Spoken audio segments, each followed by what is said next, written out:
CH11 मुफ्ती साहब के paper का राज। उसने वो पेपर तुरंत फाड़ दिया। उसको डर था कहीं ये किसी के हाथ ना आ जाए, नहीं तो परेशानी हो जाएगी। तभी समायरा कमरे में आ गई। भाई आप अभी तक यूं ही बैठे हैं, चलिए मेरे साथ और किचन में मेरा हाथ बटाइए। आज मेरी पसंद का सब कुछ बनाया जा रहा है। मैं भी सबकी हेल्प कर रही हूँ तो आपको भी करना होगा।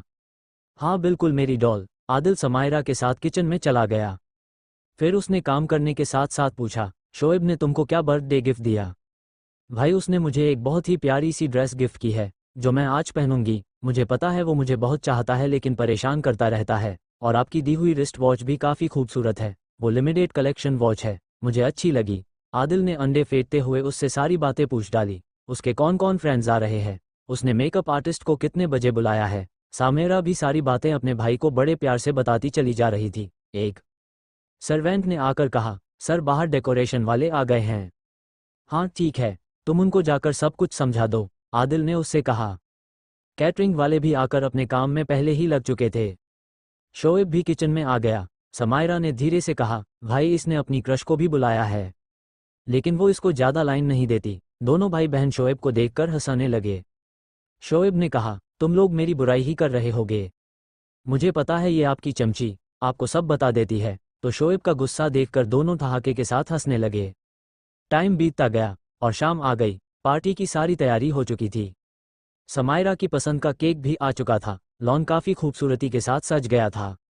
आदिल सारी तैयारियों का जायजा ले रहा था। राधा आंटी उसके पास आई और एक चाबी उसके देती हुई बोली, आदिल बेटा ये तुम्हारे डैड की अलमारी की चाबी जो मैंने बनवा दी है, ये कमरे की चाबी भी ले लो। दोनों कीज आदिल को देकर वो चली गई। आदिल ने उस चाबी को देखा, फिर धीरे धीरे सीढ़ियों पर चढ़ने लगा और अपने पेरेंट्स के रूम के पास आ गया। उसने रूम को खोला और अलमारी की चाबी लेकर डैड की अलमारी को खोल दिया। वो चाहता तो अपनी पावर्स से वो अलमारी के आर पार देख लेता, लेकिन उसने ऐसा नहीं किया। उसने चाबी के जरिए ही अलमारी खोलनी सही समझी। उसमें काफ़ी जाले लगे थे। काफ़ी साल के बाद उनको अलमारी खुली थी।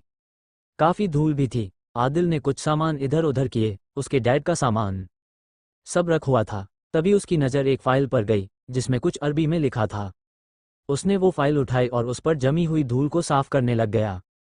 वो उस फाइल को खोल पाता तभी नीचे से आवाज़ आई, आदिल सर, गेस्ट आने शुरू हो गए हैं, आप आ जाएं। उसने फिर अलमारी बंद की और रूम में लॉक लगाकर अपने रूम में आ गया। वो फाइल उसने अपनी कबर्ड में रख दी और जल्दी जल्दी तैयार होने लगा। आज उसने खास परफ्यूम निकाला जो वो दुबई से लेकर आया था। उसकी खुशबू से आदिल पूरा महक गया। फिर जल्दी से अपना रूम लॉक करके नीचे गेस्ट के वेलकम के लिए आ गया। एक एक करके कारों की लाइन लगनी शुरू हो चुकी थी। शहर के सभी बड़े और फेमस लोग आदिल के घर पर आने शुरू हो गए। आदिल के ऑफिस के लोग भी थे, उसके कुछ फ्रेंड्स, ओम भी आ चुका था, समायरा के फ्रेंड्स भी आ रहे थे। आज सत्तार मैंशन रोशनी से चमक रहा था, लेकिन आदिल के दिल में अजीब सी उलझने तैर रही थी। वो बाहर तो सबसे मुस्कुराकर बातें कर रहा था लेकिन अंदर तो लहरें उठ रही थीं। उसकी नज़र ठहर गई जब उसने कायनात को आते देखा। वो आदिल के दिए गाउन में किसी हूर से कम नहीं लग रही थी। तभी उसे देख रहे थे। आदिल को थोड़ी सी चिढ़ भी हो गई कि सब उसे घूर घूर कर देख रहे हैं, लेकिन जब तक वो आदिल के पास आती समायरा उसको मिल गई। उसने समायरा को हग किया और उसका बर्थडे प्रेजेंट दिया। फिर वो समायरा के साथ उसके फ्रेंड्स से मिलने उसके साथ चली गई। ओम ने आदिल के बगल में खड़े होकर कहा, दिल ना जलाओ अपना, वो तुम्हारी ही है। आदिल ने कहा, तुम टीच करना कब बंद करोगे? ओम ने कहा, कभी नहीं, जब हम बुढ़े भी हो जाएंगे तब भी मैं तुमको इसी तरह से परेशान करूंगा। आदिल उसकी तरफ देखकर मुस्कुरा दिया, लेकिन आदिल की नज़र तो कायनात से हट ही नहीं रही थी। वो बस उसे से देखे जा रहा था। उसको बाकी गेस्ट से जैसे कोई मतलब ही नहीं थी। शोएब भी आ गया। बोला, भाई क्या कर रहे, चलिए मैं सबसे मिलिए, यहाँ यूं ना खड़े हो। वो ज़बरदस्ती आदिल को सबके बीच लेकर आ गया। आदिल ने भी अपने आप को नॉर्मल किया और सबसे बात करने लगा। उसी समय आदिल ने अपने घर के बाहर काली बिल्ली को टहलते देखा तो उसको उसकी हरकतें थोड़ी अलग सी लगी, जो आमतौर पर बिल्ली की नहीं होती। उसने अपने कमरे में आकर बिल्ली के बिहेवियर पर सर्च किया। उसमें कुछ चौंकाने वाली जानकारियां सामने आई, लेकिन फिर आदिल ने उन बातों को लाइटली ले लिया। उसने सोचा, हो सकता है कि मैं कुछ ज़्यादा ही सोच रहा हूँ, इसलिए मुझे ऐसा लग रहा है। वो अपना लैपटॉप बंद कर देता है और सुबह मुफ्ती साहब से मिलकर उन्हें कैसे क्या बताना है उसके बारे में सोचने लगा। मैं मुफ्ती साहब को ये सब कैसे बताऊंगा? क्या वो मेरी बात पर यकीन करेंगे? सब कुछ इतना अजीब है। क्या उनको बेतलम जिन के बारे में बताना सही है? उसके दिमाग में बस यही सब ख्याल आ रहे थे। वो ये सब सोच ही रहा था कि उसे थोड़ा अजीब सा लगा। उसने दरवाज़ा उठकर तुरंत बंद कर दिया। अचानक से उसके कमरे में बालकनी के जरिए एक सूखा हुआ पेड़ का पत्ता उड़ता हुआ आता है।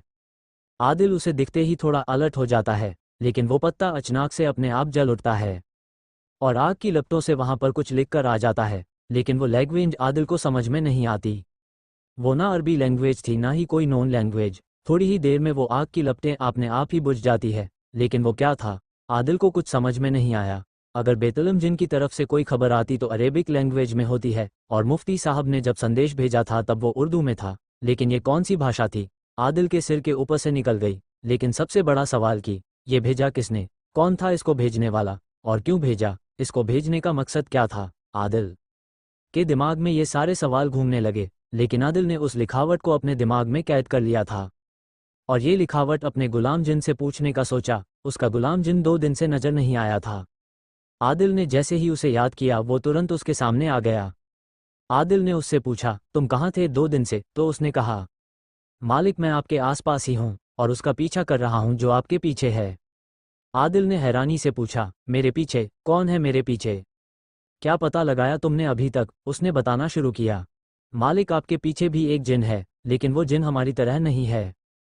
शैतान जिन है जो किसी का गुलाम है। मैं उसी का पीछा कर रहा हूँ 2 दिन से, उससे नज़र बचाकर, क्योंकि मालिक वो आपके हर कदम को देख रहा है, लेकिन वो घर के अंदर नहीं दाखिल हो सकता। जैसे मैं आ सकता हूँ वो नहीं आ सकता। मैंने कुरान को मुकम्मल पढ़ा है और मैं ईमान वाला जिन हूँ, नहीं तो मैं अब तक जल चुका होता। घर कुरान की आयतों से महफूज है, इसलिए कोई भी शैतानी ताकतें यहाँ दाखिल नहीं हो सकती। आदिल ने उससे पूछा, किसका गुलाम है वो शैतान जिन? कुछ उसके बारे में पता चला? तो इसका जवाब देते हुए उसने कहा, अभी नहीं, लेकिन मैं जल्द पता कर लूँगा मालिक और आपको आकर बता दूंगा। इसके बाद आदिल ने कहा, मैंने अभी कुछ देखा है, तुम उसको देखो और मुझे बताओ कि वो क्या है। जी मालिक। उसने आदिल का दिमाग रीड करना शुरू कर दिया और कुछ देर पहले ही जो रूम में हुआ उसने वो सब देख दिया। फिर आदिल के माइंड से निकलकर उसने कहा, ये आदिम जमाने की जबान थी जो हम जिन बोला करते थे, लेकिन ईमान वाले अरबी बोलते हैं, लेकिन इसको भी इस्तेमाल में हमारी दुनिया के जिन करते हैं। आदिल उसकी बात सुनकर स्टन हो गया। जिन्नों की आदिम जबान? किसने और क्यों मुझे ये मैसेज भेजा है? उसने गुलाम जिन से उसका मतलब पूछा। तो गुलाम जिन ने उसे बताया, ये पैगाम आपको किसी बुजुर्ग जिन ने भेजा है जिसमें आपकी मदद के लिए कहा गया है। मेरी मदद? मुझे समझ में नहीं आया। कोई बुजुर्ग जिन मेरी मदद करने के लिए बोल रहा है, यही मतलब है? तो इस पर गुलाम जिन ने कहा, हो सकता है इसका मतलब यही हो। और कोई मदद? मालिक नहीं तो मैं जाता हूँ, मुझे उस जिन का पीछा करना है। ठीक है तुम जा सकते हो। आदिल के इतना कहते ही वो गायब हो गया। अब ये नया क्या आ गया? कौन है वो बुजुर्ग जिन जो मेरी मदद के लिए तैयार है? अगर वो मदद करना चाहता है तो मेरे सामने क्यों नहीं आया, सिर्फ पैगाम ही क्यों भिजवा दिया? और उसने कहा, मदद? लेकिन वो मेरी मदद किस तरह से और कैसे करना चाहता है? थोड़ा सा भी इसके बारे में पता चले तो बात भी समझ में आए, लेकिन सिर्फ मदद, ये मैं कैसे समझ सकता हूँ? आदिल बेड पर टेक लगाकर लेट जाता है, उसकी आंख लग जाती है और वो एक ख्वाब में पहुंच जाता है जहां पर सब कुछ उसे धुएं से भरा नजर आ रहा होता है। ऐसा लग रहा था जब हल्का सा धुआं छटता है तो उसे वहां पर कुछ बच्चे खेलते हुए नजर आ रहे हैं। वो कुछ हैंडबॉल की तरह ही गेम खेल रहे हैं। आदिल उन बच्चों के पास जाता है और उनसे उसके बारे में पूछता है, लेकिन वो उसको कोई जवाब नहीं देते, सिर्फ इशारा करके बताते हैं। आदिल थोड़ा आगे जाता है तो एक नहर बह रही होती है जिसका पानी बिल्कुल सफ़ेद रंग का होता है। उसके अंदर तैरती हुई मछलियां साफ नजर आ रही होती है। आदिल को वो एक गांव जैसा लगता है, हर तरफ पेड़ पौधे, लेकिन बच्चों के अलावा वहां कोई नजर नहीं आ रहा होता है। लेकिन अचानक से वहां पर आग के गोले गिरने लगते हैं। गांव में छोटे छोटे घरों से लोग निकलने लगते हैं और उन आग के गोलों से अपना घर बचाने की कोशिश करने लगते हैं। आदिल भी भागकर एक शख्स की मदद करता है। घर की छत पर आग लगी होती है। वो नहर से पानी लाकर उस घर की छत पर लगी आग को बुझाने लगता है। कुछ ही देर में सब नॉर्मल हो जाता है, आसमान भी साफ हो जाता है। वहां एक दो लोग टहल रहे होते हैं। आदिल उनसे बात करने की कोशिश करता है लेकिन वो उसे देखते तो हैं, लेकिन कोई बात नहीं करता है। वहां उसे एक मस्जिद भी दिखाई देती है। वो उस मस्जिद के लिए जाने लगता है, लेकिन अचानक से एक आदमी आता है और आदिल के गर्दन पर तलवार रख देता है। लेकिन पीछे से तेज आवाज आती है, छोड़ दो उसे, वो मेरा बेटा है। छोड़ दो उसे, वो मेरा बेटा है। आदिल को वो आवाज अपने डैड की लगी। वो शख्स आदिल की गर्दन से तलवार हटा देता है। आदिल जैसे ही पलट कर देखने की कोशिश करता है, उसकी आंख खुल जाती है। आदिल खुद को उस वक्त पसीने से नहाया हुआ पाता है, पूरी बॉडी से पसीना टपक रहा था। आदिल तुरंत उठकर पानी पीता है, उसका गला पूरी तरह से सूख गया होता है, लेकिन वो अपने हाथ पर हल्का सा कटे का निशान देखता है, जहाँ से हल्का सा खून आ रहा होता। खून, ये खून यहाँ से क्यों निकल रहा है? अभी तक तो मुझे कोई चोट नहीं लगी थी, मुझे याद है, लेकिन ये अचानक से कट का निशान कैसे आ गया? अब ये कौन सा जिन है जो आदिल की मदद करना चाहता है? आदिल की जिंदगी में हर दिन एक नए राज का फाश होता है, और कितने दिन तक आदिल उलझा रहेगा इन सब से? क्या मोड़ लेगी उसकी कहानी? अब जानने के लिए सुनते रहिए CH12 आदिल के अब्बा की फाइल। समायरा के केक कटिंग का टाइम हो गया था। आदिल और शोएब दोनों उसके पास आए और उसका बर्थडे केक कट करवाया। समायरा भी आज किसी परी से कम नहीं लग रही थी। केक कट होने के बाद दोनों भाइयों ने उसके गालों पर किस किया और गले लगाया। सभी आए हुए मेहमान उनके प्यार को देखकर उनको दुआएं दे रहे थे। कुछ ही देर में सब अपने अपने माहौल में रंग गए। समायरा अपने दोस्तों के साथ तो शोएब भी अपने ग्रुप के साथ मस्ती में सराबोर हो गए। आदिल एक चेयर पर अकेला बैठा मॉकटेल का लुत्फ ले रहा था, वहीं दूसरी चेयर पर कायनात आकर बैठ गई। उसको कुछ आंटीज ने पकड़ रखा था और बातों में लगा रखा था। बड़ी मुश्किल ने जान छुड़ाकर वो आदिल के पास आई। आदिल ने उसके आने पर कहा, वक्त कैसे बीत जाता है पता ही नहीं चलता। आज उसे अपने मॉम डैड की काफ़ी याद आ रही थी। आदिल ने कायनात से कहा, अगर वो आज होते तो शायद लाइफ चेंज होती, मेरे ऊपर इतनी जिम्मेदारियां नहीं होती, मैं भी बाकी लड़कों की तरह मस्ती करता, पार्टीज करता, लेकिन ऐसा नहीं है। शायद मैं वक्त से काफ़ी पहले ही मैच्योर हो चुका हूँ। कायनात उसकी बातें बस सुन रही थी। फिर उसने कायनात की तरफ देखकर कहा, आज तुम बहुत अच्छी लग रही हो, लेकिन मैं तुम्हारी तारीफ भी नहीं कर सकता, नज़र लग जाएगी मेरी, उसने मुस्कुराते हुए कहा। कायनात ने कहा, आदिल तुम में वो खूबियां हैं जो शायद तुमको भी नहीं पता, इसलिए ऊपर वाले ने तुमको आजमाइश में डाला, वो अपने अच्छे बंदों को ही टेस्ट करता है। आदिल उसकी ये बात सुनकर मुस्कुरा दिया। आदिल ने कहा, तुम बताओ अपने बारे में, मैं तो ज़्यादा तुम्हारे फैमिली के बारे में जानता ही नहीं हूँ। तो कायनात ने कहा, तुमने कभी पूछा ही नहीं, कायनात ने बताया। उसकी मॉम नहीं है, 10 साल हो गए ओकी डेथ को। तो आदिल ने कहा, मुझे माफ़ कर दो, ये बात मुझे नहीं मालूम थी कायनात। अरे कोई बात नहीं, मुझे पता है, तुमको नहीं पता। फिर उसने बताया उसका 2 भाई हैं जो लंदन में ही रहते हैं। बड़े भाई तो बिजनेस को लेकर बिजी ही रहते हैं, लेकिन छोटा भाई, उसको बिजनेस में कोई दिलचस्पी नहीं है। डैड जर्मनी में रहते हैं और वहाँ का बिजनेस देखते हैं, और मैं यूके में फैले बिजनेस में संभालने में बड़े भाई का साथ देती हूँ। मैं तो इंडिया काफ़ी साल के बाद आई, मैं तो जाने भी वाली थी, क्योंकि मैं एक बिजनेस ट्रिप पर आई थी। फिर एक बिजनेस पार्टी में मुझे ओम मिल गया, उसने तुम्हारे बारे में बताया, तो फिर तुम फिर समझ लो।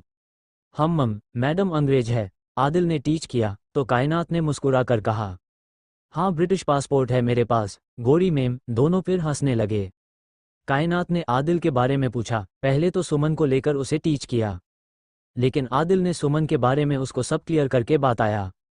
वो उसकी काफ़ी अच्छी दोस्त थी जब उसके पास कोई नहीं थी, तब सुमन थी। मेरे ऊपर इतना प्रेशर था, मैं परेशान रहता था, चिड़चिड़ा सा हो गया था, लेकिन सुमन ने मुझे काफ़ी सहारा दिया। उसने मुझे उन दिनों समझा और मुझे नॉर्मल होने में मदद की। लेकिन लोगों को ये लगा कि हम दोनों में कुछ है, लेकिन ऐसा कुछ नहीं था। उसने मुझे कई बड़े फैसले लेने में हेल्प की। मेरी सिगरेट पीने की आदत उसी ने छुड़वाई, नहीं तो मैं एक दिन में 3 से 4 पैकेट खत्म कर दिया करता था। कायनात उसकी ये बात सुन हैरान थी। कॉलेज टाइम में तो तुम नहीं पीते थे? हाँ, ये आदत मुझे वहाँ से आने के बाद लगी, आदिल ने उसे बताया। सुमन ने ही मेरा ड्रेसिंग सेंस में चेंजेस किए, नहीं तो मैं इस मामले में बेहद खराब था। कोई चॉइस नहीं थी। आदिल ने कायनात को सुमन के बारे में सब कुछ बता रहा था, और कायनात उसको सुनती जा रही थी। उसने मेरी कई हैबिट्स को चेंज किया, वो काफ़ी अच्छी थी। मैं उसको एक बहुत ही अच्छे दोस्त की हैसियत से बहुत प्यार करता हूँ, क्योंकि मेरी नज़रों में उसकी काफ़ी रिस्पेक्ट है। लेकिन एक शूट के सिलसिले में जब वो कनाडा जा रही थी, तो प्लेन क्रैश में उसकी डेथ हो गई। ये सुनकर कायनात अवाक रह गई। वो अब इस दुनिया में नहीं है, कायनात ने हैरानी वाला फेस बनाते हुए कहा। नहीं, वो नहीं है, मेरी सबसे अच्छी दोस्त। उसके जाने के बाद मैं तो बिल्कुल ही टूट गया था। मुझे उसकी डेथ की खबर से इतना शॉक लगा था कि मैं कई दिन हॉस्पिटल में एडमिट रहा। आदिल ने कहा, लोगों को मेरी लाइफ बहुत ही स्मूथ नज़र आती है, लेकिन ये मेरा दिल जानता है कि मैं किन किन चीज़ों से गुजरा हूँ और गुजर रहा हूँ, इसका किसी को अंदाजा भी नहीं है। कायनात ने आदिल से माफ़ी मांगी कि उसने उसे गलत समझा था, उसे भला बुरा सुना दिया था। आदिल ने कायनात से कहा, कोई भी लड़की होती वो इस तरह की बातें सुनकर वैसा ही रिएक्ट करती जैसा तुमने किया। ये कॉमन है। आदिल और कायनात दोनों बातें करने मशगुल थे। तभी उनके पास ओम भी आ गया। बोला, हाँ मैडम, आप कब जा रही हैं वापस अपने देश? आदिल और कायनात मुस्कुरा दिए। कायनात ने मुस्कुराते हुए ही बताया वो कल जा रही है। तो ओम ने कहा, कभी हमें भी ले चलो परदेस, स्टडीज कंप्लीट होने के बाद मैं लंदन नहीं जा पाया। तो आदिल ने कहा, मेरा प्लान हो रहा है लंदन जाने का, तुम मेरे साथ चल सकते हो। हाँ बिल्कुल, क्यों नहीं, ओम ने उसे जवाब दिया। लेकिन मैं टिकट के पैसे नहीं दूंगा। इतना अमीर दोस्त के साथ जाने का क्या फ़ायदा? जब टिकट के पैसे खुद ही देने पड़े तो सब एक साथ हंस पड़े। तभी समायरा उनके पास आ गई और कायनात से अपने साथ चलने को कहा। कायनात भी उठकर उसके साथ चली गई। फिर वहीं ओम और आदिल बैठकर बातें करने लगे। ओम ने पूछा, क्या बात है आदिल, आजकल तुम काफ़ी परेशान लगते हो। बात क्या है? क्योंकि मेरी नज़रों से तुम बच नहीं सकते। कुछ ऐसी बात है जो तुमको काफ़ी परेशान कर रही है, और फिर ये लंदन जाने का क्या सीन है? क्या ऑफिस का काम है? ओम ने आदिल से कई सवाल एक साथ पूछ डाले। हाँ यार, कुछ ऐसी ही बात है समझो, जो मैं किसी को नहीं बता सकता। उसके ही सिलसिले में मैं लंदन जाऊंगा, तुम मेरे साथ चलो, शायद कोई हेल्प हो जाए। आदिल ने कहा, ठीक है ब्रो, मैं तुम्हारे साथ चलूंगा। लेकिन तुम यूं परेशान ना हुआ करो। तुमने अपनी लाइफ में इतनी बड़ी बड़ी परेशानियों के साथ डटकर मुकाबला किया है, तो ये सब प्रॉब्लम्स तो तुम्हारे लिए चुटकियों का खेल है। ओम आदिल का हौसला बढ़ा रहा था। आदिल ने मन ही मन सोचा, इस बार तो कहानी ही कुछ अलग है, जो मेरे मरने और वापस जिंदा होने की है। आदिल का दिल अभी भी मुफ्ती साहब की लिखी बातों में फंसा था। फिर डैड की अलमारी से मिली फाइल को भी वो पढ़ना चाहता था। उसकी लाइफ में सामने से सब कुछ अच्छा चल रहा था, लेकिन पीछे तो तूफान आया हुआ था। उधर समायरा अपनी दोस्तों से कायनात को इंट्रोड्यूस करवा रही थी। ये ही है मेरी होने वाली भाभी, कायनात ने समायरा के कान में धीमे से कहा। अभी तक तुम्हारे भाई ने मुझे प्रपोज नहीं किया है, और तुम मुझे एज अ भाभी इंट्रोड्यूस करवा रही हो, तो समायरा ने कहा। भाई शादी आपसे ही करेंगे, भले ही वो प्रपोज ना करें। निकाह आपसे ही होगा, समायरा ने हंसते हुए कहा। ये लड़की भी ना। कायनात ने अपने माथे पर हाथ रखते हुए बोला। उधर आदिल और ओम बात कर रहे थे। तभी अनुज आदिल के पास आया। बोला, पुलिस ऑफिसर का कॉल था। उसने बताया कि वो ट्रक जिससे से आप पर हमला हुआ था, वो उसी दिन शोरूम से किसी ने खरीदा था, लेकिन जिसने भी खरीदा था उसका नाम वहां के रिकॉर्ड में नहीं है। शोरूम के सीसीटीवी फुटेज उस दिन काम नहीं कर रहे थे जिस दिन वो ट्रक खरीदा गया था। अनुज ने कहा, सर ये सब प्लानिंग के साथ किया गया है। ओम ने भी अनुज की बात से एग्री किया। ओम के माइंड में चल रहा था, बहुत सी बातें तैर रही थी। हमलावर, विंटेज वॉच, वो वुडन बॉक्स, सब कुछ एक दूसरे से जुड़े हुए लगते हैं, और जब तक विंटेज वॉच का वो लास्ट पार्ट नहीं मिलता, तब तक उस वुडन बॉक्स में क्या है नहीं पता चल सकता। फिर बेतलब जिनकी वो शर्तें जो उसने अभी तक मुझे नहीं बताई हैं, उसने मुझे ही क्यों चुना, इसके लिए उसने मुझे पावर्स क्यों दी, ये सब कुछ काफ़ी कॉम्प्लिकेटेड है, लेकिन इसकी परतें धीरे धीरे मुझे ही खोलनी पड़ेगी। अनुज ने आदिल को हिलाते हुए कहा। ओ भाई, कहाँ गुम हो गए? सारे गेस्ट जाने शुरू हो गए हैं। हाँ। फिर आदिल आगे बढ़ते हुए पार्टी में आए सभी गेस्ट्स का शुक्रिया अदा करता है और सभी को गेट तक सी ऑफ करने के लिए खड़ा हो जाता है। एक एक करके वहां आए सभी मेहमान चले जाते हैं। घर के सभी सर्वेंट समायरा के गिफ्ट्स लेकर अंदर आ रहे होते हैं। कुछ साफ सफाई में लग गए होते हैं। कायनात ने भी आदिल से आकर कहा, काफ़ी देर हो चुकी है, उसे निकलना चाहिए क्योंकि उसे पैकिंग भी करनी है। कल उसकी फ़्लाइट है। हाँ ठीक है, तुम आराम से जाओ और मुझे घर पहुंचकर कॉल कर देना। आदिल ने बड़े केयर के साथ कायनात को ये बात बोली। उसने भी आदिल की बात में हाँ मिलाई और समायरा से मिलकर वो भी चली गई। ओम भी आदिल को घर जाने के लिए बोल चुका था, तो वो भी कुछ मिनट के बाद चला गया। समायरा और शोएब भी अपने अपने कमरों में जाने लगे। आदिल बस उस फाइल को जल्द से जल्द पढ़ने के बारे में सोच रहा था कि कैसे वो अपने कमरे में जाए और वो फाइल को पढ़े। अब उसे मौका मिल गया था। उसने समायरा और शोएब को गुड नाइट बोला और सीधे अपने कमरे में आ गया। पहले उसने अपने कपड़े चेंज किए, फिर जल्दी से वो फाइल निकाली और पढ़ने लगा। वो डॉक्यूमेंट्स अरबी में थे। आदिल को अरबी तो आती थी, लेकिन सही तरीके से वो मतलब नहीं समझ पाता था। फिर उसने सारे डॉक्यूमेंट्स स्कैन किए और अपने लैपटॉप पर ले लिए, और ट्रांसलेटर की मदद से वो उसे पढ़ने लगा। जैसे जैसे वो फाइल पढ़ता जा रहा था, उसके माथे पर पसीने की बूंदें आने लग रही थी। आदिल के अब्बा के फाइल से क्या आदिल को कोई नया सुराग मिलेगा? जानने के लिए सुनते रहिए सुपर पावर्स की दुनिया। CH13 AP13 life changing box. Adil वो सारे डॉक्यूमेंट्स पढ़ता जा रहा था और उसके माथे पर चिंता की लकीरें खींचती जा रही थी। उसने पूरा डॉक्यूमेंट पढ़ने के बाद उसने सोचा, ये डैड ने किसी को क्यों नहीं बताया? अगर ये पहले ही पता चल चुका होता तो स्टोरी ही अलग होती। वो अपने ऊपर भी गुस्सा हो रहा था। उसने अभी तक डैड की अलमारी क्यों चेक नहीं किया था। उनके जाने के बाद अगर उसने ये फाइल चेक की होती तो शायद काफ़ी कुछ बदला हुआ होता और जो अभी हो रहा है वो ना हुआ होता। उसने अपना लैपटॉप बंद किया और अनुज को कॉल किया। अनुज ने कॉल उठाते हुए कहा, जी सर। इधर आदिल बोला, अनुज तुम कल के लिए मेरे और ओम के लिए लंदन की फ़्लाइट्स के टिकट बुक करो, हमें कल ही लंदन जाना है। फिर उसे ओम को कॉल किया। हाँ ब्रो, उधर से ओम की आवाज़ आई, अपने बैग पैक कर लो, हम लोग कल ही लंदन जा रहे हैं। तो ओम ने आदिल को छेड़ते हुए कहा, कायनात के बिना रहा नहीं जा रहा तुम्हें। अरे नहीं यार, ऐसी बात नहीं है, मैंने तुमको जो बात बताई थी उसके ही सिलसिले में लंदन जाना है। आदिल ने उसे समझाया। ओके बॉस, कल बंदा हाजिर रहेगा। ओम ने मस्ती के साथ आदिल को ये बात बोलकर कॉल रख दी। इतनी देर में आदिल ने फिर से अपना लैपटॉप ओपन किया। और लंदन में अपने बिजनेस पार्टनर्स की लिस्ट चेक करने लगा। इतनी देर में उसने अपने लंदन वाले फ्लैट के केयरटेकर को कॉल करके बता दिया कि वो कल आ रहा है। उसने बिजनेस पार्टनर्स को अपने लंदन आने को लेकर भी मेल कर दिया। वो काफ़ी देर तक अपने लैपटॉप पर काम करते करते सो गया। सुबह के 10 बज चुके थे। जब उसकी आंख खुली, वो शोएब के रूम में गया तो वो नहीं था। कमरे की सफाई कर रहे एक सर्वेंट से उसके बारे में पूछा तो उसने बताया, शोएब साहब तो सुबह ही कॉलेज चले गए थे, उनका आज एग्जाम है। ओह, मैं कैसे भूल गया, आदिल ने खुद से कहा। फिर वो समायरा के कमरे में गया तो वो अभी भी सो रही थी। आदिल ने उसे डिस्टर्ब नहीं किया और वापस अपने कमरे में आ गया। उसने राधा आंटी को आवाज़ लगाई। वो कुछ ही देर में उसके कमरे में आ गई। आदिल ने कहा, आंटी मैं आज लंदन जा रहा हूँ। उन्होंने कहा, अचानक से कैसे? तो आदिल ने कहा, हाँ कुछ ज़रूरी काम आ गया है, बस आप मेरे लगेज पैक कर दें। ठीक है बेटा। ये कहकर वो लगेज लेने चली गई। तभी उसके फ़ोन पर रिंग हुई जो मुफ्ती साहब का कॉल था। आदिल ने फ़ौरन उनका कॉल रिसीव किया, पहले सलाम किया, फिर उस पेपर को लेकर बात की। तो मुफ्ती साहब ने कहा, मैं तुमसे कुछ सवाल पूछूंगा जिनका तुम्हें सही सही जवाब देना होगा। आदिल ने बिल्कुल, मैं सभी के जवाब दूंगा। तो मुफ्ती साहब ने कहा, मैं अभी जमात में आया हुआ हूँ, मुझे 1-2 दिन और लग सकते हैं वहाँ आने में, लेकिन जैसे ही मैं आता हूँ तुम मुझसे आकर मिलना। मुफ्ती साहब ने अपनी बात पूरी की। तो आदिल ने कहा, मुफ्ती साहब मैं आज लंदन जा रहा हूँ काम से, 2-3 लग सकते हैं आने में। ठीक है, तुम खैरियत से जाओ, मैं तुम्हारे लिए दुआ करूँगा। मुफ्ती साहब ने यह कहकर फ़ोन रख दिया। इतनी देर में राधा आंटी आदिल के कमरे में आ गईं और पैकिंग में लग गई जो आदिल उनको देता जा रहा था। आदिल ने वो विंटेज वॉच के टुकड़े भी दिए लगेज में रखने को।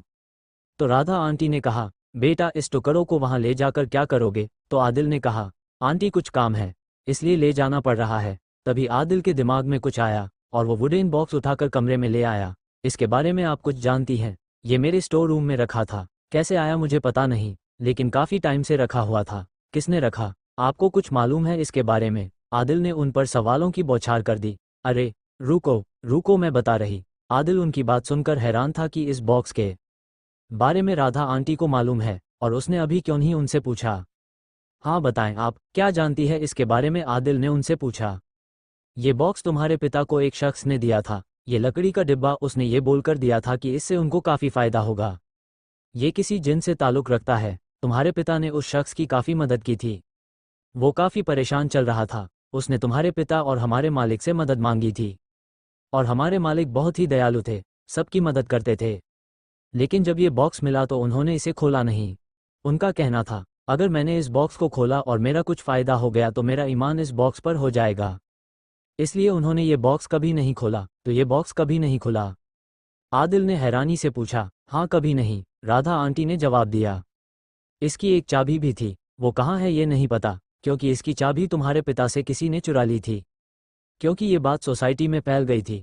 इस बॉक्स में ऐसा कुछ है जो लाइफ चेंज कर सकता है, लेकिन तुम्हारे पिता को इस पर यकीन नहीं था, फिर इसकी चाबी चुरा ली गई। लेकिन ये तो यहीं पर ही है, ये बॉक्स चोरी नहीं हो पाया। हाँ, इसलिए शायद चोरी नहीं हो पाया। सत्तार मेंशन में कोई यूं ही नहीं घुस सकता, और ये बॉक्स मैंने ही सफाई के दौरान ये तुम्हारे स्टोर रूम में रख दिया हो। पहले ये तुम्हारे डैड के रूम में रखा होता था। आदिल उनकी ये बात सुनकर बस हैरान पर हैरान हो रहा था, जब तक पैकिंग भी हो चुकी थी। राधा आंटी ने कहा, बेटा इसको वहीं स्टोर रूम में रख देती हूँ, तुम्हारे पिता का सामान है। हाँ बिल्कुल, आदिल ने राधा आंटी से कहा। उन्होंने बॉक्स उठाकर स्टोर रूम में वापस रख दिया और रूम से चली गई। अब आदिल को पूरा यकीन हो रहा था कि जो भी है वो इस बॉक्स के पीछे है, इसमें ज़रूर ऐसा कुछ है जो उसको चाहिए। तभी आदिल के दिमाग में कुछ आया। वो भागता हुआ राधा आंटी के पास पहुंचा। राधा आंटी, डैड को जिस शख्स ने ये बॉक्स दिया था, क्या आप उसे जानती है? मैं जानती तो नहीं हूँ। जब तुम्हारे डैड ने उसकी मदद की थी तो वो 1-2 बार यहाँ आया है, फिर वो कभी नहीं आया। उसको किसी ने देखा भी नहीं। जब तुम्हारे डैड ने उसके घर पर कुछ सामान मेरे हाथों ही भिजवाया था, तो जो एड्रेस वो बताता था वहाँ दूर दूर तक कुछ नहीं था। मैंने कई लोगों से पूछा उसके बारे में, लेकिन किसी को कुछ नहीं मालूम था। ना ही किसी ने उसको और उसके बेटे को वहाँ देखा। तुम्हारे डैड ने उसे खोजने की भी कोशिश की कि वो बॉक्स उसे लौटा दे, लेकिन वो ऐसा नहीं कर पाए। कई लोगों ने कहा वो शायद आम इंसान नहीं थे, जिन या जिन्नात हो सकते थे। खैर, तुमको क्या काम आ पड़ा उससे? चलो आओ नाश्ता करो। कितने कमज़ोर हुए जा रहे हो, राधा आंटी ने आदिल से कहा। ओके, मैं आता हूँ, आप नाश्ता लगाएं। और ये कहकर वो वापस अपने रूम में आ गया। वो राधा आंटी की बातों को लेकर बैठा था। राधा आंटी को ये और भी बातें पता हो सकती हैं, क्योंकि वो इस घर में उसके पैदा होने से पहले से है। उन्होंने हर चीज़ पता है इस घर के बारे में। उसके फ़ोन की घंटी बजती है। उधर से अनुज का कॉल था। सर, रात की फ़्लाइट्स की टिकट हो गई है। मैंने आपको टिकट मेल कर दी है और वह आपको हमारा बिजनेस क्लाइंट रिसीव करने आ जाएगा। वो वहीं से आपको होटल ले जाएगा। आदिल ने उसकी पूरी बात सुनी, फिर कहा वो होटल में नहीं, लंदन वाले अपने फ्लैट में ठहरेगा। उसने वहां के केयरटेकर को पहले ही बोल दिया है। जी सर। उधर से आवाज आई। फिर आदिल ने फ़ोन रख दिया और शॉवर लेने चला गया। आदिल शॉवर के नीचे खड़ा होकर सोच रहा थी। उसके दिमाग में कुछ आया। जल्दी से नहाकर कपड़े पहने और नीचे आ गया। उसने राधा आंटी से फिर कोई सवाल पूछना चाहा तो चिड़चिड़ा सी गई। आदिल, तुम कितने सवाल पूछते हो? चुपचाप नाश्ता करो। लेकिन आदिल ने तब तक उनके दिमाग में झांकने का काम शुरू कर दिया था। ये क्यों इस बॉक्स के पीछे पड़ गया है? मेरी ही गलती थी जो ये बॉक्स मैंने इसके स्टोर रूम में रख दिया था। ये भगवान, ये बॉक्स कभी ना खुले। उस जिन से बड़े साहब को ये बॉक्स लेना ही नहीं चाहिए था। उनकी भी क्या गलती? उनको थोड़े ही पता था कि वो जिन होगा। वो तो मदद कर रहे था, लेकिन बेड़ा गर्क हो उनके दोस्त का जिसने बड़े साहब के साथ बेईमानी की। वो चाबी चुराकर भाग गया। फिर वो घर के दूसरे कोने की आज कालीन साफ करवानी है, थिंक करने लगी। तो आदिल ने उनका दिमाग रीड करना बंद कर दिया। इनको भी नहीं पता वो दोस्त कौन था और वो चाबी लेकर कहाँ भाग गया। कोई नहीं, अब इस बॉक्स को तो मैं ही ओपन करूंगा। आदिल अपने मन ही मन सोच रहा था। भाई, आज आप लंदन जा रहे हैं? मुझे बताया भी नहीं, समायरा स्टेयर से उतरते हुए बोली। आदिल सोफे पर लेटा हुआ था। हाँ, आज रात को फ्लाइट है। ओह, लेकिन मैं आपको शॉपिंग लिस्ट दूंगी जो आपको वहां से लेकर आनी है, समायरा ने आदिल ने कहा। ओके मेरी जान, तुम लिस्ट अपनी व्हाट्सएप पर सेंड कर देना। फिर समायरा किचन में चली गई और अपने लिए चॉकलेट शेक बनाने कहकर वापस आ गई। शोएब भाई कहाँ है? समायरा ने पूछा तो आदिल ने कहा उसका आज एग्जाम है तो वो कॉलेज गया है। ओह, समायरा ने कहा। तब तक उसका शेक भी आ चुका था। तो भाई, आप कायनात के साथ लंदन जा रहे हैं? उसने आदिल से पूछा। नहीं, मैं उसके साथ नहीं जा रहा, ऑफिस का कुछ काम है, मेरे साथ ओम जा रहा है। अच्छा ओम भाई, ठीक है, आप जाएं उनके साथ। इतना कहकर वो बाहर चली गई। उसकी फ्रेंड की कॉल आ रही थी। आदिल लेटे लेटे सोच रहा था कि वो क्या कायनात को बताए या ना बताए कि वो भी लंदन जा रहा है। उसने डिसाइड किया कि वो कायनात को नहीं बताएगा और वहीं पर उसको सरप्राइज करेगा। क्या लंदन जाकर आदिल की जिंदगी में कोई बदलाव आने वाला है? जानने के लिए सुनते रहिए सुपर पावर्स की दुनिया। CH14 डेजा वू। आदिल अब एयरपोर्ट के लिए निकलने वाला था। उसने अपने दोनों भाई बहनों को अलविदा कहा। समायरा ने उसका सदका निकाला, जिसके बाद आदिल कार में बैठकर एयरपोर्ट रवाना हो गया। ओम उसे वहीं मिलने वाला था। आदिल ने अपने पीए अनुज को भी लंदन साथ चलने के लिए बोल दिया था, तो वो भी उसके साथ ही जा रहा था। एयरपोर्ट आते ही उसे वहां पहले से मौजूद ओम और अनुज मिल गए। अनुज ने आदिल से कहा, सर फ्लाइट टाइम पर है, और एयरपोर्ट के लॉन्ज में जाकर बैठ गए। ओम अपने आदिल और अनुज के लिए कॉफ़ी लेकर आ चुका था।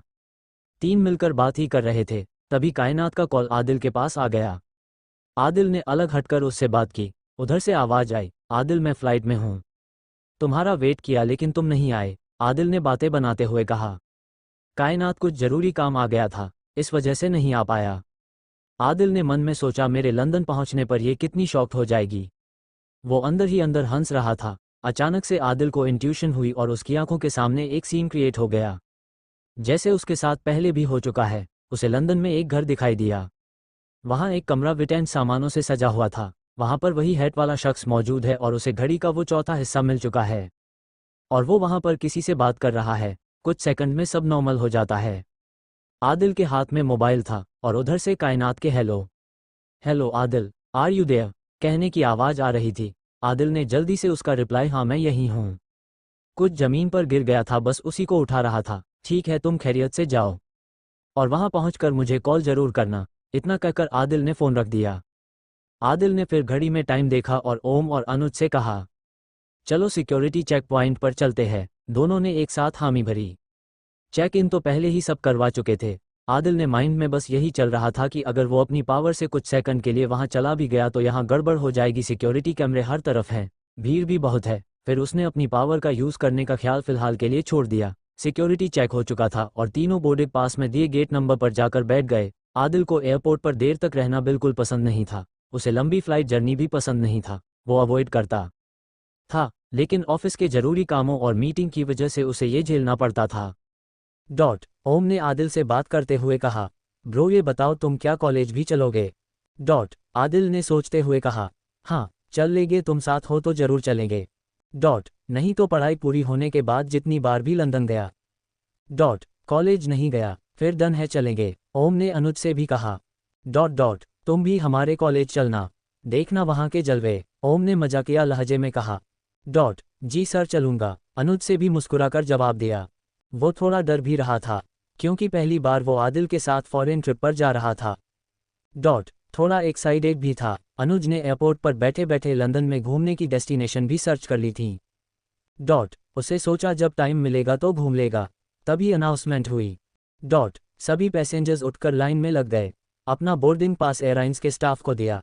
उन्होंने स्टैंप लगा दिया और तीनों कुछ मिनटों में प्लेन के अंदर थे। सभी अपनी अपनी सीट पर बैठ चुके थे। तभी आदिल ने एक शख्स को देखा। आदिल उसे देखकर हैरान था।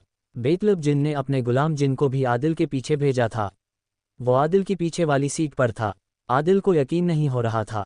वो किसी और शक्ल में था, लेकिन आदिल उसे उसकी असली शक्ल में देख सकता था। उसने आदिल से अपनी ताकत के जरिए बात करते हुए कहा, वो आपके साथ रहेगा, हो सकता हो वहाँ कोई खतरा हो। इसलिए गुलाम आपके साथ है। जितनी देर उसने आदिल से बात की, आदिल को आसपास क्या हो रहा है कुछ समझ नहीं आ रहा था। जैसे ही वो नॉर्मल हुआ, ओम कब से उसे सीट बेल्ट बांधने के लिए कह चुका था। एयर होस्टेज फिर से आदिल के पास आए। Sir please fasten your seat belt. Adil ने उसे सॉरी बोलते हुए जल्दी से अपनी सीट बेल्ट बांध ली। कुछ ही देर में प्लेन टेक ऑफ कर गया। 10 घंटे की फ्लाइट किसी ना किसी तरह से झेलनी थी। आदिल को तो बस सोना था। उसे फ्लाइट में नींद भी जल्दी आ जाती थी।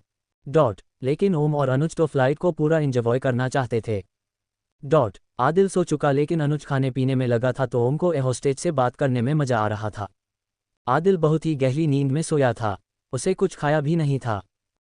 ओम ने उसे 1-2 बार उठाने की भी कोशिश की, लेकिन वो नहीं उठा, बस बोल रहा था, उसे डिस्टर्ब ना करो, सोने दो। उसकी आंख लंदन के हीथ्रो एयरपोर्ट पर उतरने के कुछ ही देर पहले खुली। उसने पीछे देखा तो वो जिन वहां नहीं था। उसने ओम से यूं ही पूछा, ये पीछे की सीट वाला आदमी कहाँ गया? तो ओम ने कहा, तुम शायद अभी भी नींद में हो, पीछे तो कई पैसेंजर ही नहीं था। आदिल उसकी बात सुनकर सुन्न हो गया। इतनी देर में अनुज ने कहा, आदिल सर, आज आपकी वजह से ही मैं पहली बार इंटरनेशनल फ्लाइट पर बैठा, उसके लिए आपका शुक्रिया। आदिल ने हैरानी से कहा, ये तुम्हारा फर्स्ट टाइम था और तुमने मुझसे पहले क्यों नहीं बताया था? लास्ट टाइम जब मैं यूएस जा रहा था तब मैंने तुमको साथ चलने को कहा था। तब क्यों नहीं साथ में गए? तो अनुज ने सिर पर हाथ फेरते हुए कहा, सर उस वक्त मेरा पासपोर्ट नहीं बना था, इसलिए। उसकी ये बात सुनकर आदिल और ओम दोनों ही मुस्कुरा दिए। अनुज भी हंस दिया। तीनों अपनी अपनी सीट बेल्ट बांध चुके थे। बस फ्लाइट लैंड करने वाली थी। वो लोग कुछ दी देर में लंदन में थे। अनुज ने तो टेक ऑफ और लैंड होते हुए काफ़ी पिक्चर्स क्लिक की। इमिग्रेशन के बाद 3 हीथ्रो एयरपोर्ट से बाहर निकल आए। वहाँ आदिल को उनकी कंपनी के बिजनेस पार्टनर ने आदिल को रिसीव करने के लिए अपना मैनेजर भेजा था, मिस्टर हॉब्स। लेकिन आदिल ने उनको बताया कि वो यहाँ से अपने फ्लैट में जाएंगे। लेकिन मिस्टर हॉब्स ने साथ में डिनर करने के लिए प्रेशर डाला तो आदिल तैयार हो गया। फिर वो एक रेस्टोरेंट में गए और वहाँ पर साथ में खाना खाया। रास्ते में आदिल को लंदन की सड़कें, वहाँ के लोग, वेदर सब अच्छा लग रहा था। आदिल अपने लंदन में बिताए पुराने दिन भी याद कर रहा था, कैसे वो इन सड़कों पर अपने कॉलेज के ग्रुप्स के साथ मस्ती करता था। बातों ही बातों में पता चला कि मिस्टर हॉब्स भी आदिल और ओम जिस कॉलेज से पास आउट थे वो वहीं के पास आउट हैं, लेकिन दोनों के सुपर सीनियर, क्योंकि मिस्टर हॉब्स अधेड़ उम्र के थे, बातें करते करते पता ही नहीं चला कब आदिल का अपार्टमेंट आ गया। सभी ने मिस्टर हॉब्स का शुक्रिया कहा और फिर से मिलते की बात कही। ओम और अनुज को तो काफ़ी नींद आ रही थी। आदिल का फ्लैट अपार्टमेंट के 15 फ्लोर पर था। वो लोग लिफ्ट के जरिए फ्लोर पर पहुंचे। आदिल ने की निकालकर डोर खोला। उसका फ्लैट पूरा चमचमा रहा था। कुछ ही मिनट के बाद उसके केयरटेकर का कॉल आया। और उसने मॉर्निंग में आने की बात कही क्योंकि लंदन में रात हो रही थी। और इंडिया में इस वक्त दिन था। आदिल ने शोएब को कॉल ना करके समायरा को अपने खैरियत से लंदन पहुंचने के बारे में पता दिया। और साथ में उसकी कई इंस्ट्रक्शन भी दिए कि वो राधा आंटी को बिना बताए कहीं ना जाए। शोएब को भी बताए। उसने समायरा से कहा जब शोएब एग्जाम देकर आ जाए तो उससे बोलना कि मुझे वो कॉल कर ले। ठीक है भाई, अपना ख्याल रखिएगा। ये कहकर समायरा ने फ़ोन रख दिया। ओम और अनुज की आंखों में नींद तैर नहीं थी। वो तो फ्लैट में आकर बिस्तर देखते ही सो गए। लेकिन आदिल को नींद नहीं आ रही थी। वो अपार्टमेंट से बाहर आ गया। उसके लिए कुछ नया नहीं था। वो बाहर यूं ही घूमने निकल गया। उसने अपना मोबाइल निकाला और कायनात को कॉल किया। कायनात ने तुरंत कॉल रिसीव की और उस पर नाराज होने लगी। मैं तुम्हारा नंबर घंटों से ट्राई कर रही लेकिन नहीं लग रहा था। कहाँ थे तुम? आदिल के मुंह से निकला लंदन आने वाली फ्लाइट में। क्या? उसे कुछ समझ में नहीं आया। फिर बोली क्या बोल रहे हो? सही सही बताओ, कहाँ थे? तो आदिल ने कहा बिल्कुल सच बोल रहा हूँ। कायनात को उसकी बात पर यकीन नहीं हो रहा था। फिर आदिल ने कहा अच्छा तुमको मेरी बात पर यकीन नहीं है तो ठीक है, तुम बिग बेन क्लॉक टावर के पास मिलो। कायनात ने कहा तुम मेरे साथ मजाक कर रहे हो ना? नहीं तुम आओ, मैं तुम्हारा इंतजार कर रहा हूँ। इतना कहकर उसने फ़ोन रख दिया और एक टैक्सी ले ली और उसे बिग बेन चलने को कहा। कुछ ही देर में वो उस खूबसूरत सी जगह पर मौजूद था। वो अपनी पिछली ज़िंदगी याद करने लगा। वो अक्सर यहाँ आता था। जब उसके डैड आते थे तो वो भी यहीं पर घूमने आते था। उनको भी ये जगह काफ़ी पसंद थी। बिग बेन के पास लंदन आई भी उसे जाना काफ़ी पसंद था। ठंड बढ़ती जा रही थी लेकिन उसको अच्छी लग रहा थी। तभी उसे दूर से कायनात नजर आ गई। आदिल ने जल्दी से अपनी कैप सही की और किनारे छुप गया। कायनात उसे इधर उधर देख रहा थी लेकिन वो कहीं नजर नहीं आ रहा था। फिर उसने अपना मोबाइल निकाला और आदिल को कॉल करने लगी लेकिन आदिल एक कोने में खड़ा खड़ा उसे देख रहा था। फिर अपने मोबाइल को, उसकी कॉल लगातार आ रही थी। वो बार बार कट कर रहा था। उसे लगा अब बस करते हैं, लेकिन तो उसको पारा काफ़ी हाई हो जाएगा। कायनात वाकई में काफ़ी गुस्से में थी। तभी आदिल ने पीछे से आकर कहा कायनात। वो अचानक से मुड़ी तो आदिल को धक्का लगा और वो ज़मीन पर गिर गया। कायनात उसे वहाँ देखकर खुशी से पागल हो गई। उसे यकीन नहीं हो रहा था कि वो आदिल है और उसके सामने है। आदिल और कायनात आमने सामने थे। कायनात आदिल को देखकर काफ़ी खुश थी। उसने आदिल से कहा जब तुम लंदन आ रहे थे तो उसको क्यों नहीं बताया? तो आदिल ने कहा बस अचानक से काम आ गया, फिर सोचा कि तुमको सरप्राइज दे दूंगा। फिर दोनों चलहकदमी करने लगे। कायनात ने पूछा तुमको यहाँ ऑफिस से रिलेटेड वर्क है? तो आदिल ने हाँ में जवाब दिया। फिर कायनात ने कहा तुमको मेरे घर आना होगा, कल तुम मेरे घर आओ, ठीक है? आदिल ने उसका इन्विटेशन एक्सेप्ट कर लिया। आदिल के मोबाइल में एक मैसेज का नोटिफिकेशन आया। जिसे आदिल ने चलते चलते हुए ही ओपन करके पढ़ा, लेकिन वो पढ़ते ही ठहर गया। क्या हो? कायनात ने कहा कुछ नहीं, तुम यहीं रुको, मुझे एक ज़रूरी कॉल करनी है। फिर आदिल कायनात से पास से हटकर थोड़ा दूर होकर कॉल करने लगा। उसने अपने मैनेजर को कॉल की। उधर से आवाज़ आई सर। आदिल ने कहा पूरी इसकी डिटेल मुझे जल्द से जल्द भेजो और अपनी भी एक टीम इस पर लगा दो। हम लोगों को इस पर बिल्कुल भी लापरवाही नहीं करनी है। क्या कायनात से मिलकर आदिल के सामने एक नया राज खुलेगा? क्या उनकी मोहब्बत कामयाब हो पाएगी? जानने के लिए सुनते रहिए सुपर पावर्स की दुनिया। CH-15 शैतान का हमला क्या हुआ कंपनी में? कायनात ने एक्साइटमेंट के साथ पूछा। पहले तो आदिल रुका फिर बोला जिस लैंड पर काम चल रहा है उसमें कुछ ऐसे मेटल्स और रॉक्स मिल हैं जो जिनके बारे में अभी तक पता नहीं था और उनको रिसर्च के लिए भेजा जा रहा है। इससे कंपनी को काफ़ी फ़ायदा होने वाला है। आदिल ने कहा ये तो काफ़ी अच्छा खबर है। कायनात ने उसकी बात सुनकर कहा। फिर वो एक बर्गर वैन के पास जाकर रुक गए। वहाँ काफ़ी भीड़ भी थी। आदिल ने वहाँ से अपने और कायनात के लिए बर्गर ऑर्डर किए। फिर ही पास में ही बैठकर खाने लगे। आदिल को वहीं पर गुलाम जिन भी नजर आ गया। आदिल समझ गया वो उसका पीछा नहीं छोड़ेगा, लेकिन वो आदिल के पास आ रहा था। आदिल उसको पास आता देख थोड़ा डर सा गया क्योंकि कायनात उसके साथ थी। लेकिन वो एक अंग्रेज के शक्ल में था। उसने आदिल से कुछ बात करने की बात कही। तो आदिल उसको लेकर कोने में चला गया। उसने आदिल ने कहा, यहाँ कुछ सही नहीं है, शैतानी ताकतें मुझे नजर आ रही हैं। आपको बहुत चौकन्ना रहना होगा, मैं आपके साथ हूँ, लेकिन आपको भी अपनी ताकतें इस्तेमाल करनी होगी। ये कहकर वो हवा हो गया। आदिल का उसकी बात सुनकर दिल बैठा जा रहा था।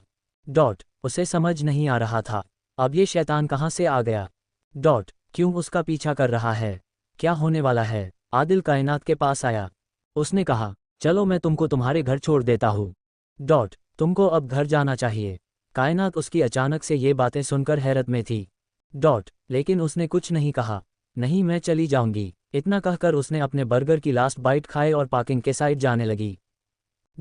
जाते जाते उसने कहा, कल तुमको मेरे घर आना है, मैं एड्रेस मैसेज कर दूंगी। आदिल ने भी टैक्सी को आवाज़ लगा दी, वो भी अपने फ्लैट के लिए निकल गया। जैसे ही वो अपने अपार्टमेंट में आया, उसे लगा ये सही मौका है। अपनी पावर से वो उस जगह पर जाने के लिए तैयार था जो उसने एयरपोर्ट पर दिखाई दी थी। उसने अपनी लाल नग वाली अंगूठी पर उंगली फेरी, बस वो वहां से गायब हो चुका था और वो उसी जगह पर आ गया। वो किसी का घर था। उसे बच्चे के खेलने की आवाज़ आ रही थी। कुछ ब्रिटिश सर्वेंट भी उसे काम करते दिखे। उसे लग गया ये लंदन के किसी अमीर आदमी का घर है। फिर वो कमरे में विंटेज वॉच के टुकड़े को खोजने लगा, लेकिन उसे कहीं नजर नहीं आया। वो सबसे छुप रहा था। उसे वो हैट वाला शख्स भी नजर नहीं आ रहा था। तभी उसे एक जानी पहचानी से आवाज़ सुनाई दी, जो उस बच्चे से बात कर रही थी। आदिल को लगा ये आवाज़ उसने पहले भी सुनी है। लेकिन वो उस लेडी को देख नहीं पा रहा था। लिविंग हॉल विंटेज सामानों से सजा हुआ था। उसने ऐसा ही कायनात के घर पर ही देखा था। उसका लिविंग रूम भी ऐसे ही डेकोरेट था। तभी उसे अपने पास कदमों की आवाज़ सुनी। इतनी देर में उसने अंगूठी टच की और वापस अपने अपार्टमेंट के उसी जगह पर वापस आ गया जहां वो कुछ मिनट पहले खड़ा था। अनुज की नींद पूरी हो चुकी थी।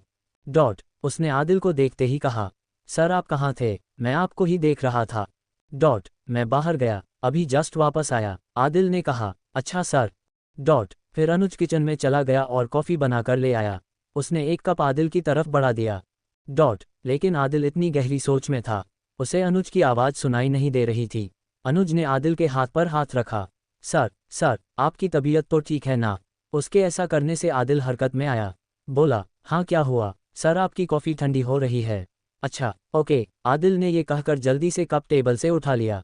कॉफ़ी पीते पीते आदिल ने कहा, मैनेजर तुमको एक फ़ाइल कल सुबह भेजेगा, उसको पढ़कर मुझे सारी डीलिस्ट उसकी बताओ, वो लैंड से रिलेटेड है।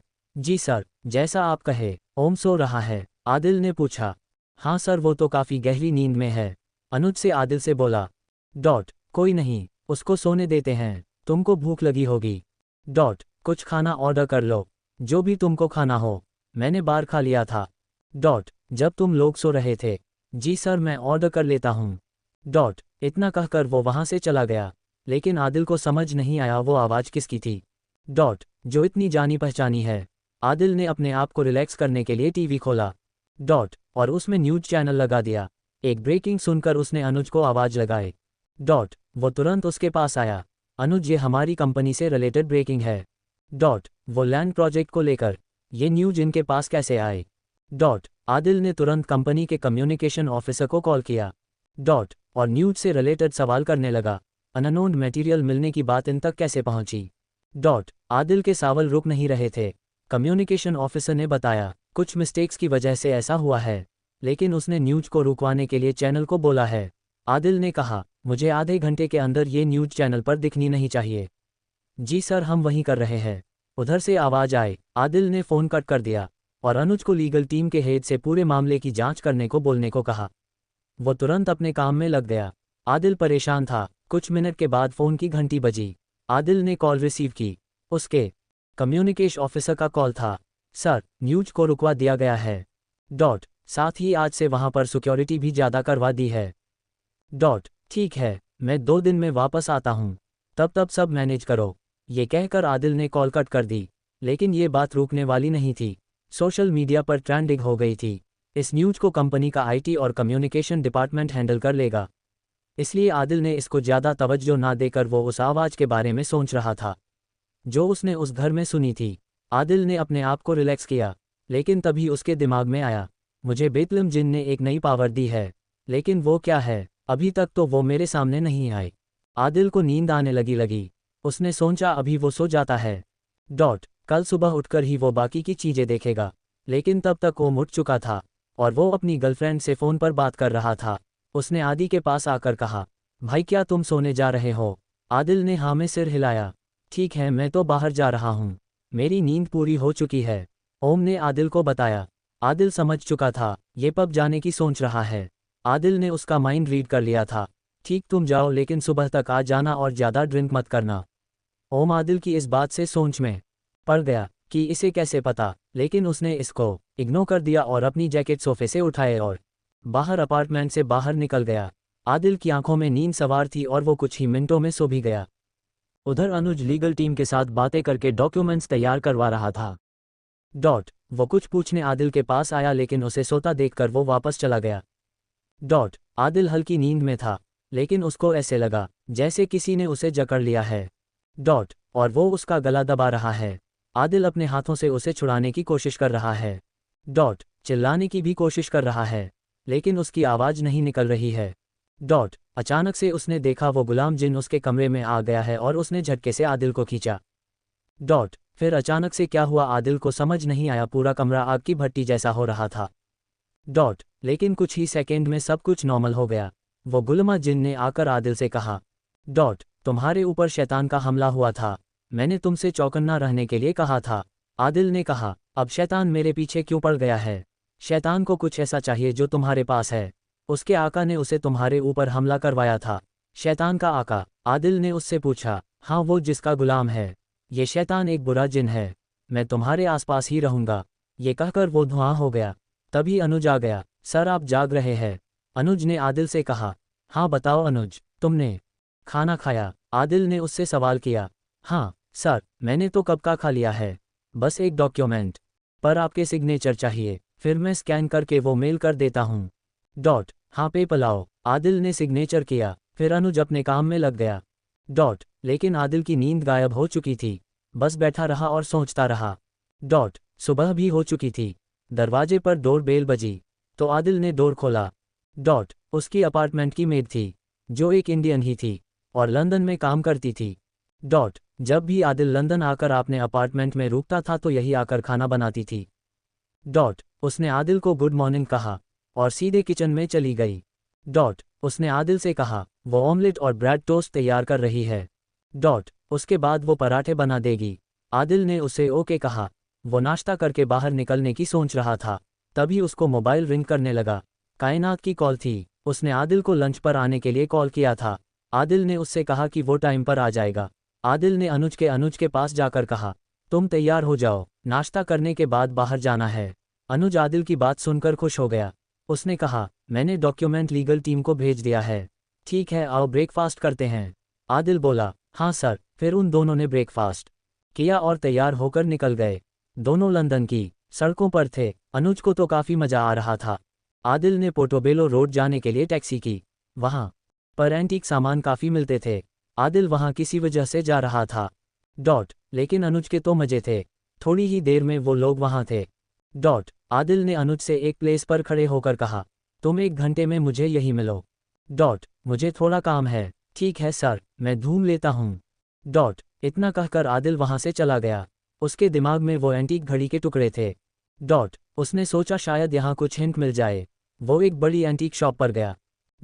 और घड़ी का एक टुकड़ा निकाल शॉपकीपर को दिया। आदिल ने कहा, मुझे इसके विंटेज वॉच के बारे में थोड़ा सा पता करना है। उस शॉप पर एक बूढ़ा आदमी भी बैठा हुआ था। उसने उस घड़ी को पहचान लिया। उसने ये कंपनी तो काफ़ी साल पहले बंद हो चुकी है। बंद होने से पहले कंपनी के मालिक के बेटे ने इस तरह की सिर्फ 3 वॉच ही बनवाए, जो स्पेशल एडिशन थी, और उस टाइम पर ये लाखों डॉलर में बिकी। कहते हैं इस कंपनी पर श्राप था, जिसका असर इसकी बिकने वाली घड़ियों पर हुआ। जिसने भी इसकी बनाई हुई घड़ियां पहनी उनके साथ कुछ ना कुछ बुरा हुआ। लेकिन मिस्टर स्पेशल एडिशन घड़ी का एक पार्ट ही ये बाकी कहाँ हैं? उस बूढ़े आदमी ने आदिल से कहा, सर, इसके बाकी पार्ट नहीं हैं। उस अंग्रेज आदमी ने कहा, अगर तुम्हारे पास ये घड़ी होती तो आज इसकी कीमत 20 लाख पाउंड है। तुम्हारे मजे हो जाते अगर तुमको इसको बेचते। आदिल ने मुस्कुराकर उस शख्स को इस घड़ी के बारे में जानकारी देने का शुक्रिया अदा किया। आदिल उस दुकान से बाहर आ गया, लेकिन अब वो ओल्ड मैन फ़ोन पर किसी से बातें करने लगा। आदिल ने अपनी सुपर पावर से उसकी बातें सुन लीं। वो किसी आदमी को बता रहा था, घड़ी के टुकड़े एक आदमी के पास हैं। वो अभी अभी उसकी शॉप कर आया था। जैसी कि आपने कहा था, अगर कोई आदमी इस घड़ी के बारे में कभी पूछता हुआ आए तो आपको बता दूं। उधर से आवाज़ आए, ठीक है, तुमको तुम्हारे पैसे मिल जाएंगे। क्या आदिल अब सच जान जाएगा? कैसे बदलेगी उसकी दुनिया सच जानने के बाद? जानने के लिए सुनते रहिए सुपर पावर्स की दुनिया। विस्मयादिबोधक चिन्ह च 16 घड़ी का खोया टुकड़ा। आदिल तुरंत वापस शॉप पर गया और उस बूढ़े पर चढ़ते हुए बोला, अभी तुमने किसको कॉल की और मेरे बारे में क्यों बताया? कौन है जो मेरे और इस घड़ी के बारे में जानना चाहता है? वो बूढ़ा सहम गया कि आदिल को कैसे पता चला कि वो किसी से बात कर रहा है। आदिल ने उससे कहा, वो जितना पैसा तुमको देगा मैं तुमको उसका डबल अभी देता हूँ। लेकिन तुमको उस आदमी का पता देना होगा। आदिल ने अपना पर्स खोला और उसको एक 5,000 पाउंड देते हुए उस शख्स का नाम और एड्रेस ले लिया। आदिल ने नाम पढ़ा तो वो एक इंडियन था। अनुज उसके बताए प्लेस पर खड़ा था। आदिल भी वहीं आ गया। आदिल को कायनात के घर जाना था। उसने टैक्सी की और कायनात की भेजी हुई लोकेशन टैक्सी ड्राइवर को बता दी। आदिल और अनुज दोनों साथ में थे। आदिल उस शॉपकीपर के दिए एड्रेस को पढ़ रहा था, लेकिन उसे लगा कुछ मिनट पहले ही उसने ये एड्रेस कहीं और पढ़ा है। उसका दिमाग सुन्न हो गया। कायनात के घर का एड्रेस और शॉपकीपर ने जो एड्रेस दिया था वो सेम था। आदिल को समझ नहीं आ रहा था कि ये कैसे पॉसिबल है। दोनों एड्रेस सेम कैसे हो सकते हैं? लंदन की ठंड में भी उसको पसीना आ रहा था। अनुज ने आदिल की ऐसी हालत को देखकर घबराते हुए बोला, सर आप ठीक तो है ना? क्या आपकी तबीयत ठीक है ना? हाँ मैं ठीक हूँ। एक फ्लावर शॉप को देखकर आदिल ने टैक्सी रोकने को कहा। वो कायनात के लिए गिफ्ट लेना भूल गया था। फ्लावर शॉप देखकर उसे अचानक से याद आया,